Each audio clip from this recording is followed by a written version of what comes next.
نہیں ہوئی نیب کی عدالت میں ابھی تک صرف 2.5 سال گزرے ہیں. پچھلا جو میرا نیب کا کیس تھا وہ 9 سال لگے تھے. تو اللہ کرے اس کا کوئی فیصلہ جلدی کر دیں, کیونکہ حقیقت میں ہوتی نہیں ہے. مقصد یہی ہوتا ہے کہ بدنامی ہوتی رہے سیاستدانوں کی اور ان کو دباؤ میں رکھا جائے. بہرحال یہ سلسلہ چلتا رہتا ہے. سر پی ڈی ایم کس طرف آگے بڑھ رہی ہے؟ کیا کوئی استعفوں کے آپشن پر سنجیدگی سے غور ہو رہا ہے؟ آج میٹنگ ہے پی ڈی ایم کی جی.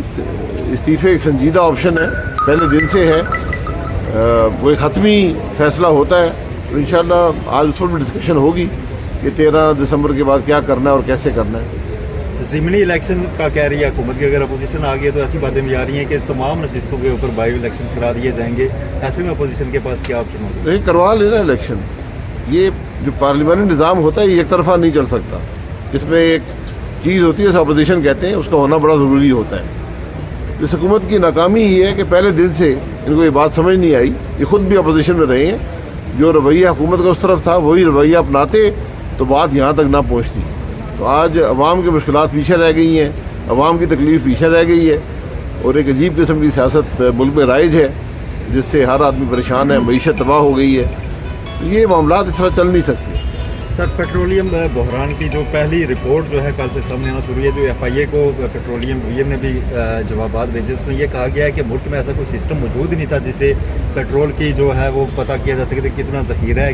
کیا آپ بھی رہے ہیں منسٹر, کیا ایسا ہی ہے کوئی ایسا سسٹم موجود ہی نہیں تھا اس وجہ سے بحران پیدا ہوا ہے؟ نہیں جی, کون سا بحران؟ یہ جو ابھی موجودہ گورنمنٹ میں پیٹرول ایک دیکھیں یہ بحران جو حکومت نے خود پیدا کیا ہے, حکومتی پالیسی نے پیدا کیا ہے. ملک کے اندر ذخیرہ بھی موجود ہے, لیکن ذخیرہ اتنا نہیں ہوتا کہ آپ 2 مہینے پیٹرول ملک میں آنے ہی نہ دیں اور وہ ذخیرہ اتنا رہے گا. تو یہ ایک ناکامی تھی ان کی پالیسی کی, اور اس کے اندر ایک کرپشن کا بھی عنصر شامل ہے کہ جس طرح ساری چیز کو مینیج کیا گیا اس میں چند لوگوں نے اربوں روپے بنائے, اور لیکن نقصان جو ہوا پاکستان کے عوام کو ہوا, جن کو پیٹرول بھی نہ ملا, جب ملا تو مہنگا ملا.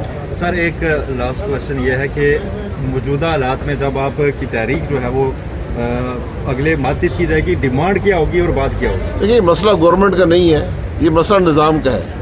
ہم تو نظام کی خرابی کی بات کر رہے ہیں, ہم اقتدار کی بات نہیں کر رہے. کہ جو 2018 کے الیکشن میں ہوا اگر یہ ملک میں ہوگا تو ملک ترقی نہیں کرے گا. ہم تو یہ کہتے ہیں آج ہمیں واپس آئین پہ جانا پڑے گا. آئین کو توڑنے والے مسائل جو ہیں, جو الیکشن چوری کرنے والے مسائل ہیں, ان سب کا فیصلہ یہاں پر ہوگا تو پھر پاکستان آگے چلے گا.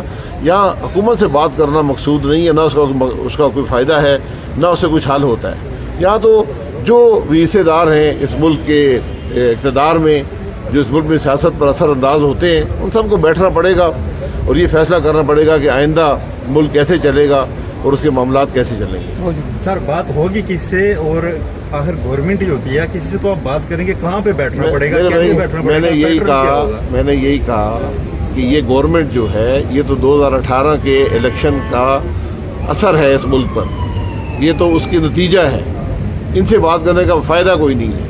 بات ان لوگوں سے ہوگی, ان اداروں سے ہوگی جو ملک کی سیاست پر اثر انداز ہوتے ہیں, جس میں فوج بھی شامل ہے, انٹیلیجنس کے ادارے ہیں, جوڈیشری ہے, اور نیب کو بھی ڈال دیں, میڈیا کو بھی ڈال دیں.